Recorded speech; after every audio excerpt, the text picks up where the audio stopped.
너희가 드릴 영적 예배니라. 아멘. 겸손과 순종의 마음으로 오늘 이 말씀 함께 받도록 하겠습니다. 화면을 한번 봐주시겠습니까? 자, 이제 오늘부터 로마서 핵심 키워드 이제 마지막 부분에 우리가 다다랐습니다. 그러니까 죄를 넘어서, 믿음을 넘어서, 확신을 넘어서 구원 역사를 살펴봤고요. 이제 로마서의 이제 마지막 핵심 키워드인 새로운 삶을 살펴보도록 하겠습니다. 사실 새로운 삶은 성경이 우리에게 말씀하는 두 가지 큰 주제 가운데 하나입니다. 이제 저를 보시면 되겠습니다. 자, 성경이 말하는 두 가지 큰 주제가 혹시 뭔지 아실까요? 성경이 말하는 큰 주제. 우리 교리하신 분들은 딱 떠오르실 건데 성경이 두 가지를 크게 1부와 2부로 말하고 있죠. 네. 이건 십계명의 요약이고요. 성경, 하나님의 말씀이 성경에 기록이 되어 있는데 구약과 신약에, 그리고 이것을 우리가 1부, 2부로 나누어서 살펴봤는데 저 첫 번째 말하는 내용은 이것이죠. 무엇을 믿어야 하는가, 그죠? 성경이 우리에게 큰 주제 두 가지 말하는데 그 첫 번째 주제는 무엇을 믿어야 하는가, 믿음의 내용을 말하고 있어요. 그리고 두 번째는 뭐죠? 어떻게 살아야 하는가, 그렇죠? 믿음의 삶을 이야기하고 있습니다. 이렇게 이 두 가지가 성경이 말하는 큰 주제인데요. 우리 이 로마서 전체 큰 틀도 사실상 이 큰 주제를 말하고 있다고 볼 수 있습니다. 그래서 1장부터 11장, 우리가 지난주 살펴본 1장부터 11장까지는 믿음의 내용에 대해서 말하고 있어요. 그러니까 복음이 무엇인지, 믿음이 무엇인지, 우리가 어떻게 구원받게 되었는지를 11장까지 다루고 있는 거예요. 그런 후에 이제 12장부터 16장까지는 뭘 말하려고 하는가? 새로운 삶.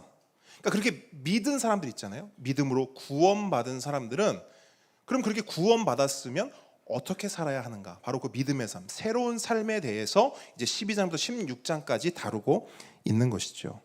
그래서 오늘부터 우리가 이 믿음의 삶, 새로운 삶을 묵상하려고 하는데요. 간절히 바라기는 앞으로 나눠질 말씀들을 통해서, 그 시간들을 통해서 우리의 옛 삶, 옛 모습, 옛 자아는 다 정리되고 새로운 삶, 새로운 모습, 새로운 자아가 우리 안에, 우리 삶에 잘 자리 잡는 그런 시간 되기를 주님의 이름으로 축복합니다.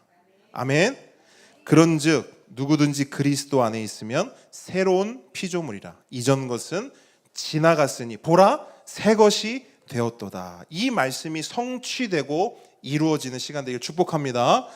자, 그런 의미에서 오늘 본문, 우리가 읽은 본문 1절 말씀이 있잖아요. 12장 1절 말씀은 너무나 중요해요. 왜냐하면 오늘 이 12장 1절 말씀이 이 새로운 삶의 핵심이고요. 이제 살펴볼 12장부터 16장까지 이어진 내용의 원동력이기 때문이에요. 자동차로 치면 엔진이에요. 오늘 이 12장 1절 말씀이. 그래서 오늘 이 말씀이 너무나 중요합니다. 저를 한번 따라해 주시겠습니까? 우리가 드릴 영적 예배. 예, 바울은 이 새로운 삶을 소개하고 언급하면서 가장 먼저 뭘 말하냐면 예배를 말하고 있어요. 오직 예수, 오직 믿음, 오직 은혜로 구원받은 사람의 새로운 삶, 그 첫걸음, 그 첫 단추가 뭐냐? 예배라는 거예요. 예배. 근데 그냥 예배가 아니라 바울은 앞에 수식어를 하나 붙여요. 무슨 예배? 영적 예배. 그러니까 바울은 새로운 삶에 대해서 말하면서 영적 예배를 첫 화두로 던지고 있는 거예요.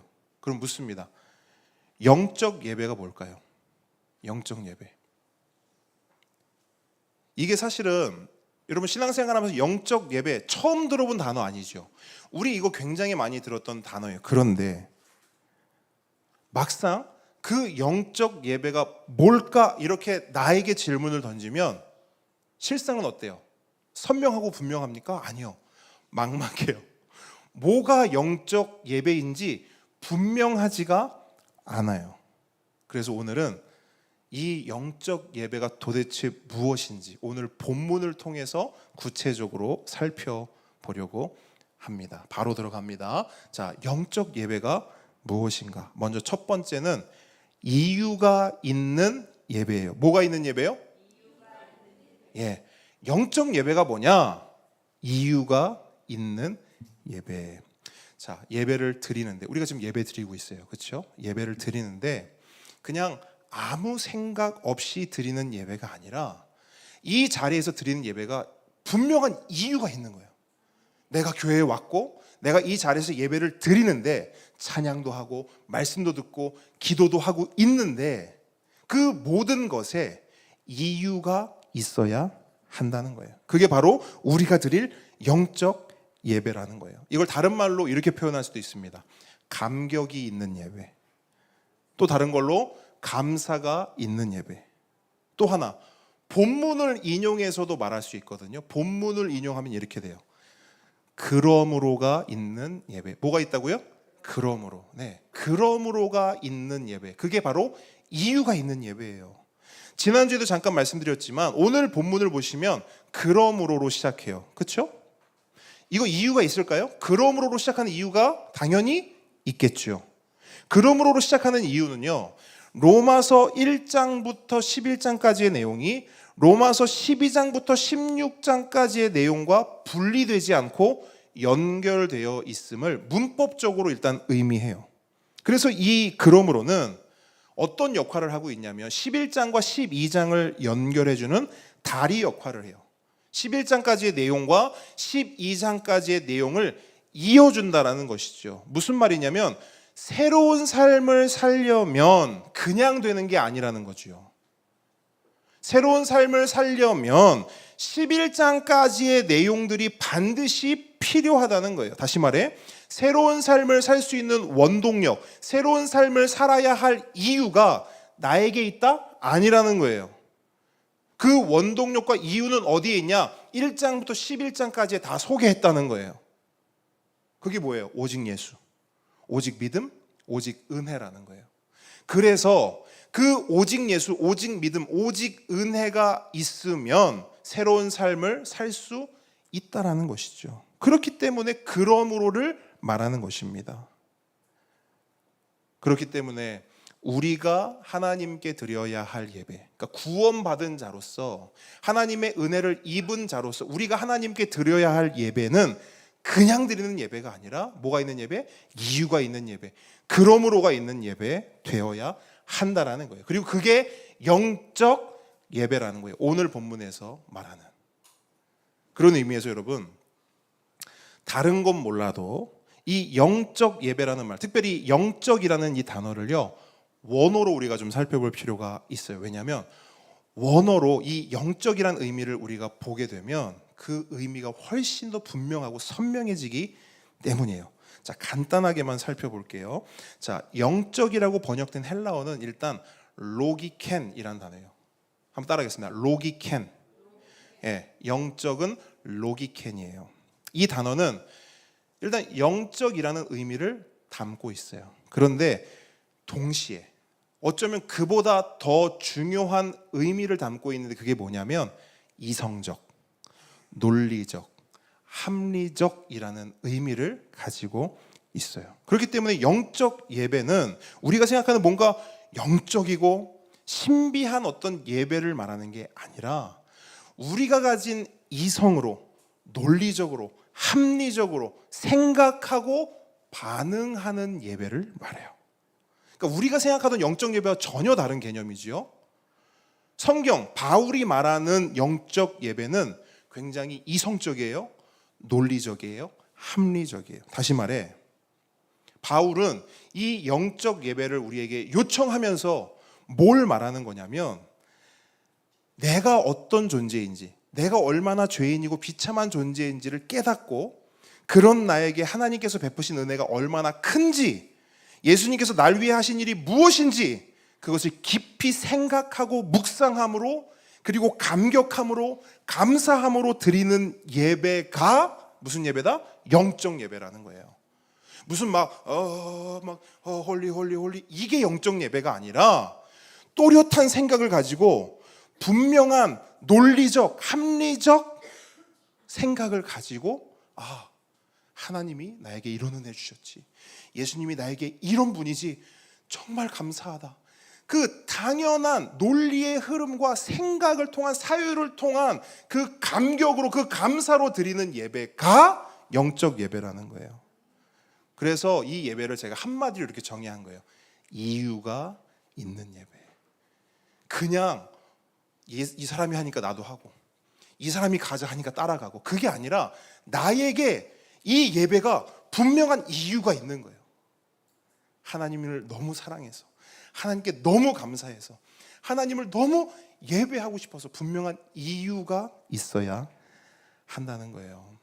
그렇기 때문에 우리가 영적 예배를 드리기 원한다면 가장 우선적으로 해야 될 게 있어요. 그거는 저기 뭐 산속 기도원 가가지고 용한 사역자에게 안수받고 기도받는 게 아니에요. 우리가 진정한 의미의 영적 예배를 드리려면 이유를 찾아야 돼요. 내가 하나님을 왜 예배해야 하는가? 내가 왜 신앙해야 하는가? 1차원적으로 내가 왜 교회를 가야 하는가? 분명한 이유가 있어야 하는 거예요.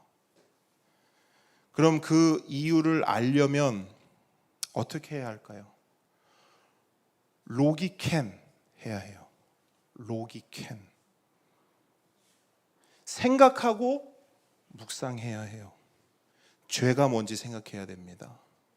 죽음이 뭔지, 비참함이 뭔지, 그리고 내가 얼마나 그 죄와 죽음과 비참함 가운데, 어려운 상황 가운데, 정말 말도 안 되는 상황 가운데 놓여 있는지를, 그리고 그 모든 죄와 죽음과 비참함을 하나님께서 어떻게 해결해 주셨는지, 그것을 이성적으로, 논리적으로, 합리적으로 생각하고 묵상하고 심사숙고해야 돼요.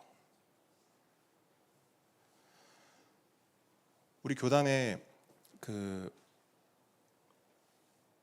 많은, 우리 교단뿐만 아니라 그 한국 교회 안에 굉장히 존경하는 설교자가 계셔요. 박영선 목사님이신데, 목사님 설교를 제가 이제 이번 주에 듣게 됐는데 그런 말씀을 하세요. 한국 교회 성도들이 교회 올 때 안 가지고 오는 게 있대요. 뭘까요? 네? 네? 뭐라고요? 어떻게 아셨어요? 어떻게 한 번에 맞죠?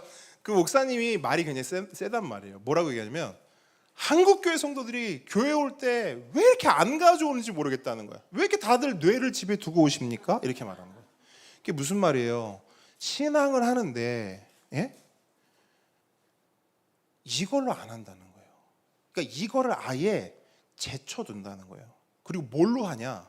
한국 교회 특징이래요. 이걸로 한다는 거예요. 누가 신앙 깊은 사람이냐? 그저 울고 울고 이걸로 그냥 끝난다는 거죠. 한풀이 하고 끝난다는 거예요. 부흥회로 모여요. 그럼 뭐 하냐면 아이고 아버지 이렇게 하고 끝난다는 거예요. 그 다음이 없대요. 그러면서 말해요. 왜 한국 교회가 그 다음이 없냐?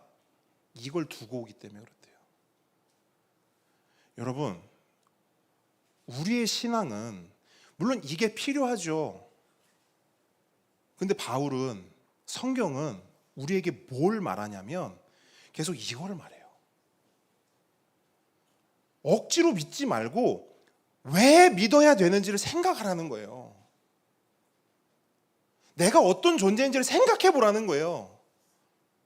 내가 잘났다고 생각하면, 나 혼자 내 힘으로 살 수 있다 생각하면 진짜 생각해 보라는 거예요. 진짜 그럴 수 있는지, 내가 진짜 그런 존재인지 생각해 보라는 거예요. 근데 그게 만약에 안 돼, 그럼 뭐 하라는 거예요? 그러면 그때 믿으라는 거예요. 왜? 그분이 어떤 분인지를 알고 깨닫고 심사숙고하고 이성적으로, 논리적으로, 합리적으로 보라는 거예요. 그분이 나에게 베푸신 은혜가 얼마나 큰지, 그 사랑이 얼마나 대단한지를 생각해 보라는 거예요. 생각하면 예배하지 않을 수 없다라는 거예요. 찬양하지 아니할 수 없고 순종하지 아니할 수 없고 믿지 말라고 해도 믿을 수밖에 없다라는 거예요. 뭐 하면? 생각하면요. 로기캔 하면요. 그래서 바울은 그걸 우리에게 요구하는 거예요. 로기캔 월십 하십시오. 영적 예배 드리십시오. 그냥 아무 생각 없이 가자고 하면 가고, 가야 한다니까 가고, 그렇게 하지 말고 이유가 있는 예배, 이유가 있는 신앙을 하라는 거예요. 그게 필요하지 않습니까? 그래야 비로소 뭐가 되는 줄 아세요? 아까 말씀드렸죠. 이 1절이 원동력이라고요. 앞으로 나누게 될 여러 가지 신앙생활하면 이것도 해야 되고 저것도 해야 되고 이렇게 살아야 되고 저렇게 살아야 되고 이게요 내 힘으로 안 된다니까요. 뭘로 되냐면 이 1절 이 영적 예배가 장착이 돼야 이 엔진이 장착이 되어야 우리는 새로운 삶을 살 수가 있는 거예요. 왜? 생각하거든요. 아 그래 하나님 주신 은혜가 이렇게 큰데 내가 이거 못할 게 뭐야? 하나님이 날 이렇게 사랑하셨는데 내가 이것도 못한다고? 내가 하기 싫지만 내가 하기 어렵지만 나 이거 해야겠어. 이게 다 로기캔에서 오는 거예요. 로기캔. 그건 무슨 신비하고 영적인 게 아닙니다.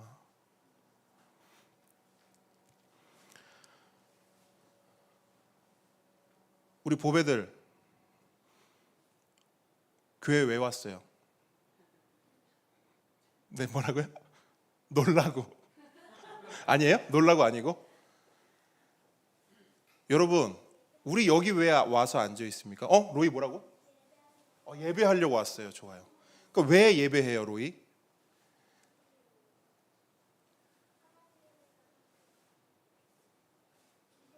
와, 맞아요. 전도사님이 얼마나 열심히 아이들 가르치는지 알겠죠? 여러분, 우리가 생각해야 돼요. 우리가 왜 여기 앉아 있는가? 여러분 여기 왜 오셨습니까? 너무 쉬기 좋은 시간 아닙니까? 특히 직장 생활 하시고 일주일 동안 열심히 몸으로 마음으로 뛴 분들 이 시간 정말 황금 시간이잖아요. 근데 여러분 여기 왜 와서 앉아 계시고 왜 여기서 예배 드리고 계십니까? 누군가 여러분에게 물을 수 있잖아요. 그렇죠? 왜 교회 다녀요? 왜 예배 드려요? 그러면 여러분은 뭐라고 대답하실 건가요? 혹시 그 대답이 아내 때문에요? 남편 때문에요? 라면. 엄마 때문에요? 아빠 때문에요? 라면. 아니면 어렸을 때부터 다녀서요. 안 가면 뭔가 찝찝하고 두려워서요. 라면. 심지어 잘 모르겠는데요. 라면. 그러면 여러분 진짜 진지하게 고민하셔야 돼요. 그 이유가 선명히 분명히 내 안에 확신으로 다가올 때까지 고민하셔야 돼요. 심사숙고하셔야 돼요. 로기캔 하셔야 돼요. 왜 그렇게 해야 되느냐? 무엇보다 여러분 자신을 위해서 그렇게 하셔야 돼요. 왠 줄 아세요? 그거 진짜 힘든 거예요. 여러분 어떤 일이든 뭐 예배, 교회 다니는 거, 신앙생활 하는 거 말고 뭐든 어떤 일이든요 이유 없이 하는 건 정말 곤욕스러운 거예요. 맞아요? 틀려요?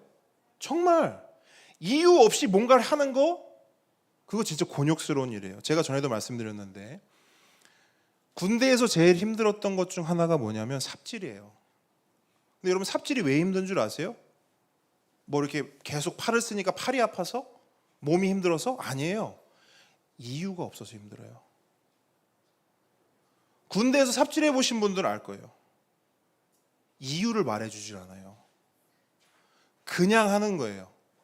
실제로 왜 하는지 물음표를 찍어도 주변에서 돌아오는 대답은 그냥 해예요. 그냥 해. 시키면 시키는 대로 해.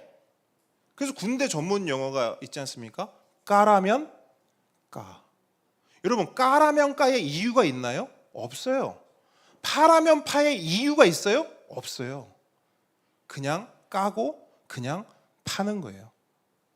그게 너무 힘든 거예요. 왜? 이유가 없으니까.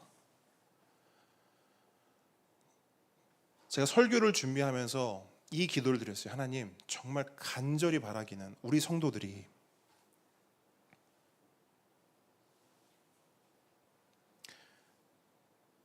우리 성도들의 신앙이 우리 성도들의 예배가 삽질이 안 되길 간절히 바랍니다.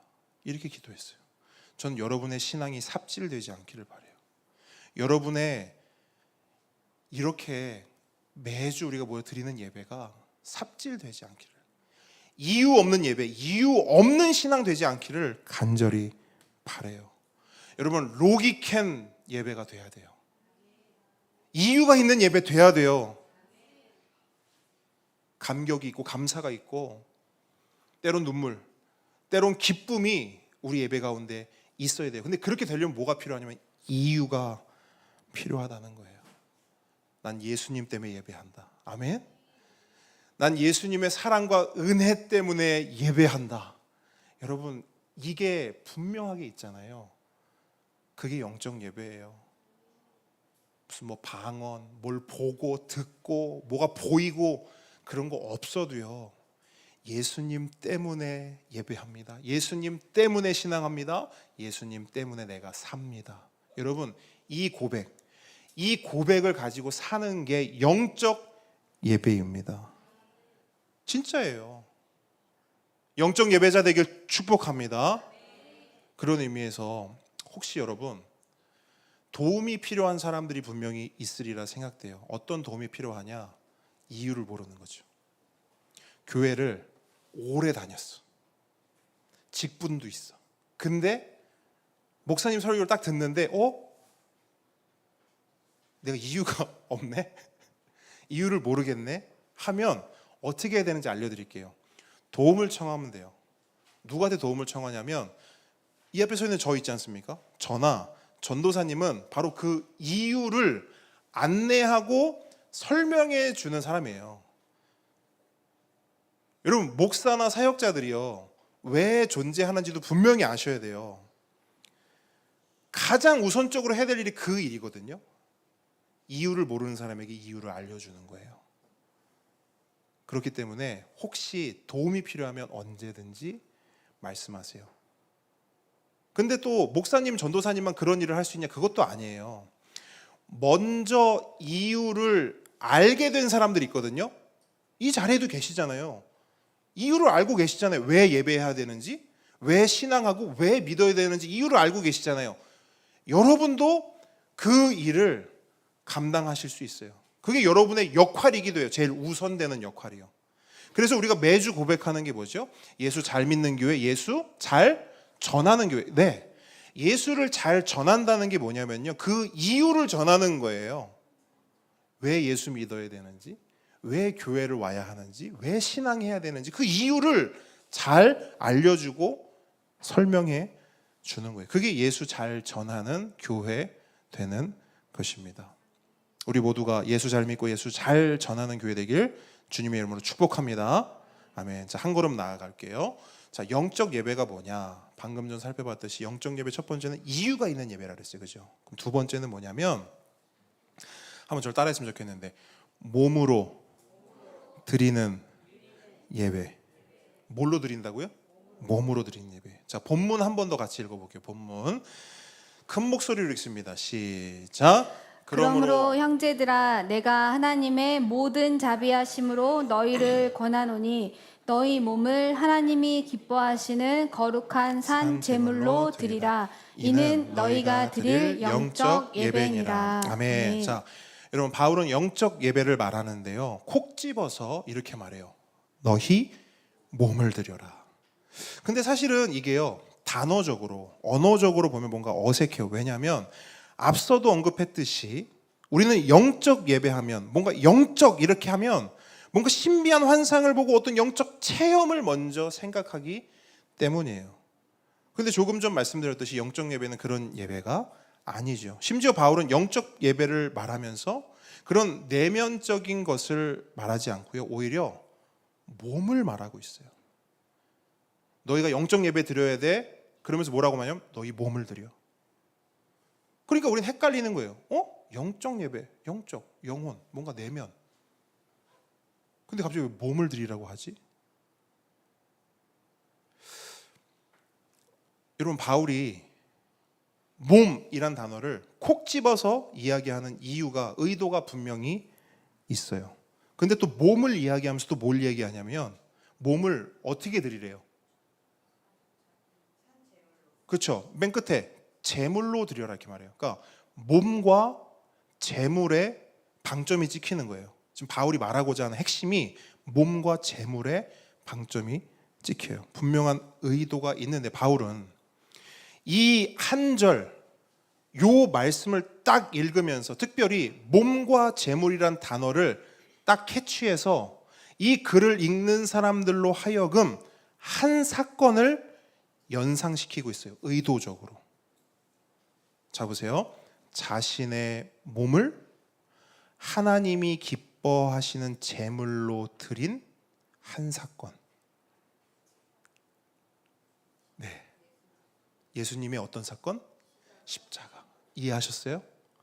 여러분, 이 1절 한 구절에 십자가라고 바울은 말하지 않지만 사실 그렇게 말할 필요도 없어요. 왜? 몸과 재물 이 단어를 딱 던지면요, 이 글을 읽는 그리스도인들은요 알아요, 뭘 말하는지. 그러니까 바울은 지금 십자가 사건을 말하고 싶은 거예요.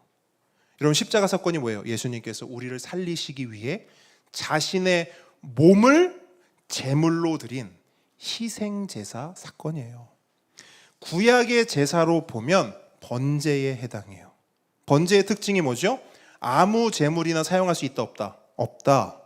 반드시 흠 없는, 다른 말로 구별되고 결함이 없는 최고의 제물로 드려야 해요. 그게 번제의 특징이에요. 또한 번제는 드릴 때 제물의 일부만 드리는 게 아니에요. 넓적다리만 드린다, 종아리만 드린다, 아니에요. 전부를 태워드려요. 하나도 남김없이 전부를 태워드려요. 이게 번제의 또 하나의 특징이에요. 자, 뭘 말하느냐? 번제로 하나님께 제사를 드린다라는 것은요, 자신의 전부를 하나님께 거룩하게 바친다는 것을 말해요. 이게 번제가 의미하는 거예요. 그렇다면 바울이 영적 예배를 말하면서 구약의 번제를 끌어와 몸과 재물을 언급한 이유, 특별히 그 모든 것을 통해 예수님의 십자가를 연상케 한 이유는 무엇일까요? 딱 하나죠. 우리에게 보여주는 거예요. 뭘 보여주냐? 영적 예배의 모범, 영적 예배의 샘플을 보여주는 거예요. 그러니까 우리가 하나님께 영적 예배를 이제 드려야 하잖아요. 왜? 바울이 드려라 이렇게 말하잖아요. 영적 예배를 드려야 하는데 그냥 할 수 없으니 바울이 샘플을 제시하는 거예요. 누구처럼 드려라? 예수님처럼. 예수님처럼.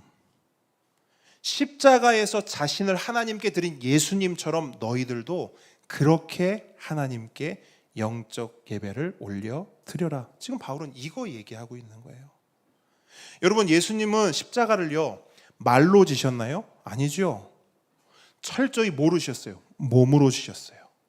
마음과 결단만 있었던 게 아니에요. 하나님, 제가 하나님의 잔을 받겠습니다. 그 십자가를 감당하겠습니다. 말과 결단만 있었나요? 아니죠. 예수님은 실제로 채찍을 맞으셨죠. 뭘로? 몸으로요. 십자가에 오르셨어요. 그리고 그 못이 예수님의 손에 박혔죠. 몸에 박혔어요. 그리고 실제로 그 몸에서 물과 피를 다 쏟아내셨어요. 이게 예수님께서 십자가를 지신 하나님께 올려드린 제사예요. 그러니까 예수님은 대충 지지 않으셨다고요. 자기 마음대로 지지도 않으셨어요. 오직 하나님의 말씀대로, 그 말씀에 철저히 순종하심으로 처음부터 끝까지 자신의 모든 것을 다 하나님께 드리심으로 십자가를 지시고 그 제사를 올려 드린 거예요.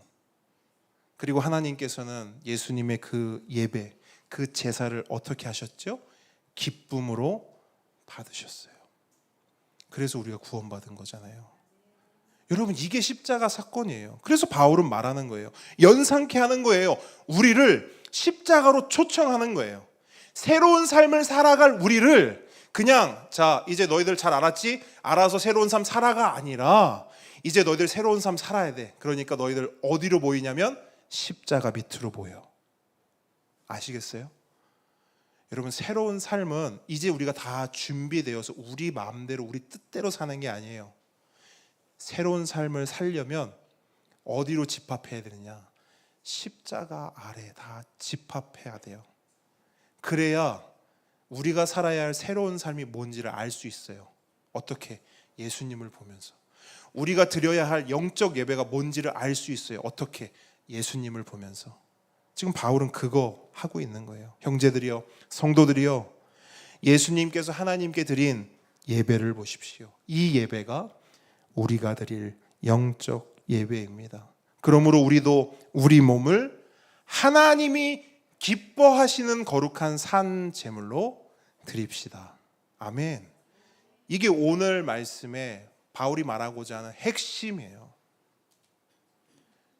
그리고 여기서부터 우리의 새로운 삶은 시작이 됩니다.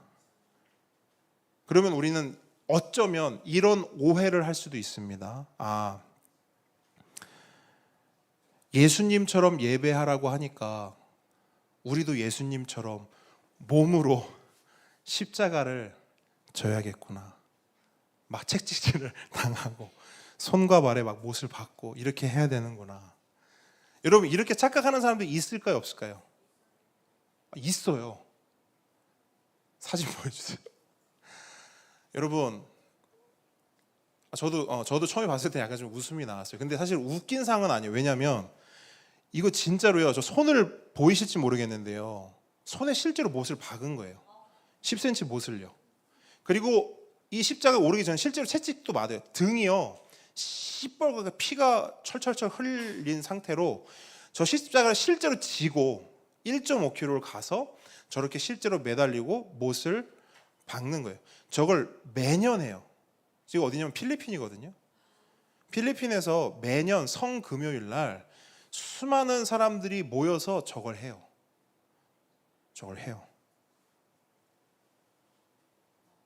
그러면서 뭐라고 얘기하냐면 하나님이 그렇게 말한다는 거예요. 자기들한테 계속 이걸 해라, 내가 그걸 기뻐한다, 이렇게 말한다는 거예요. 그래서 저 사람들은 저걸 저렇게 매년 하고 있어요. 자, 이제 저를 보세요.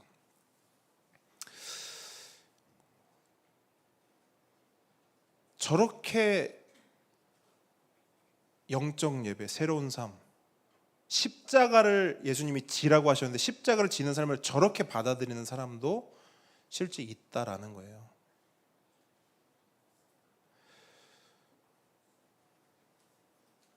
여러분, 저것이 바울이 우리에게 요청한 너도 이제 영적 예배를 드려라. 예수님 봤지? 예수님처럼 영적 예배 드려야 돼 라고 하는 바울의 의중, 바울의 뜻은 아닐 거예요.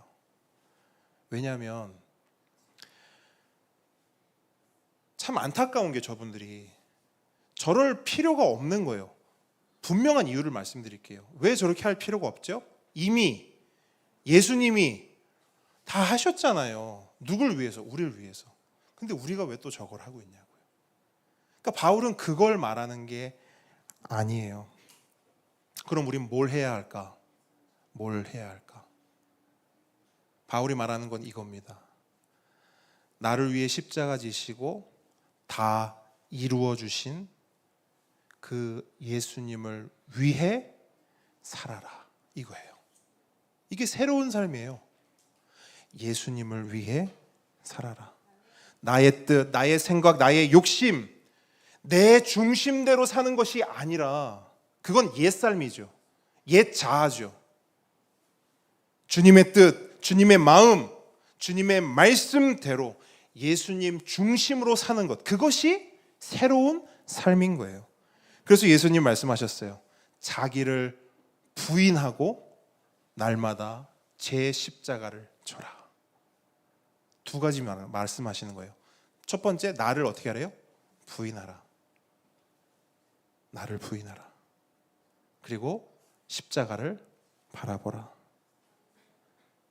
그 예수님을 위해, 그 주님을 위해, 그 하나님의 영광을 위해 살라는 거예요. 그런즉 너희가 먹든지 마시든지 무엇을 하든지 다 하나님의 영광을 위하여 하라. 이게 새로운 삶의 어떤 지침이고 목표인 거죠. 방향인 거예요. 그러므로 우리가 드릴 영적 예배는, 우리가 살아야 할 새로운 삶은 우리의 몸을, 우리의 삶을 하나님께 드리는 겁니다. 대충 드리지 말고, 내 마음대로 드리지 말고, 오직 하나님의 말씀대로, 그 말씀에 철저히 순종함으로 처음부터 끝까지 나의 모든 것을 다 온전히 드림으로 하나님을 예배하는 거예요. 예수님처럼 그렇게 하는 거예요. 예수님처럼 십자가에 매달리란 말이 아니라 예수님이 십자가에서 하나님께 자신의 모든 것을 다 드린 것처럼 우리도 자기를 부인하고 우리의 모든 것을 하나님께 다 드리는 거예요. 이게 영적 예배의 실제예요. 하나님께 다 드리는 것, 정확히는 하나님께 돌려드리는 것이죠. 원래 하나님의 것인데 여러분, 우리는 어떻게 살았어요? 내 것인 양 살았죠. 근데 이제 알게 된 거예요. 로기캔 하니까 알게 된 거죠. 이거 내 거 아니구나. 내 삶은 나의 것이 아니구나. 내가 내 삶의 주인이고 내가 내 삶의 왕인 줄 알았는데 내가 주인도 아니고 왕도 아니구나. 하나님이 왕이구나. 하나님이 주인이구나. 이 로기캔 가운데 결심하는 거예요. 그러면 내 것이 내 것이 아니니 하나님께 돌려드려야지. 여러분, 이것이 진정한 의미의 영적 예배요, 새로운 삶이라는 것입니다. 그러면 여러분, 실제로 그런 일이 가능할까요? 진짜 그렇게 될 수 있을까요? 진짜 그렇게 영적 예배를 드리고 그런 새로운 삶을 살 수 있을까요? 성경은 예스라고 말해요. 그럴 수 있다. 그렇게 되어야 한다라고 말한단 말이에요. 성경을 보면 그런 이야기들이 수두룩 빽빽인데 다 살펴볼 수 없죠. 그래서 가장 대표적인 이야기를 우리가 오늘 하려고 하는데 바로 삭개오예요. 여러분, 삭개오가 누굽니까? 삭개오, 그 세리예요. 그렇죠? 근데 세리부터 설명하고 시작하면 오늘 설교가 너무 길어지기 때문에 삭개오를 한 방에 딱 알 수 있도록 설명해 드리고, 삭개오는 오늘날로 치면 이완용이에요. 이해되시죠? 네, 삭개오는 이완용입니다. 민족을 배신하고 자기 배만 채운 인간이에요. 그럼 우리는 생각할 수 있죠. 야, 어떻게 저렇게 살 수 있지? 어떻게 저런 인간이 있지? 어떻게 저렇게 살 수 있지? 여러분, 그렇게 살 수 있는 방법을 제가 알려드릴게요. 간단합니다. 자기 중심으로 살면 돼요. 무슨 말이냐면 그냥 지만 알고 살면 돼요. 그러니까 지만 알고 사는 것의 정점이 이완용인 거고, 그런 부류의 사람들인 거예요.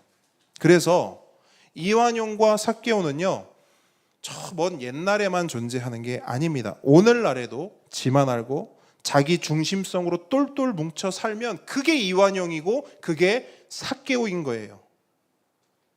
머릿속에 떠오르는 사람이 있습니까? 이완용 같은 사람, 삭개오 같은 사람 누구예요? 맞아요.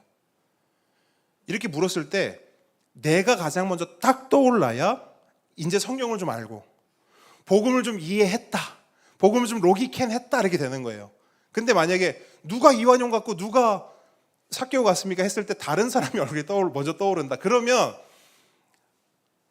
아직은 정확히 주제 파악이 안 된 거예요.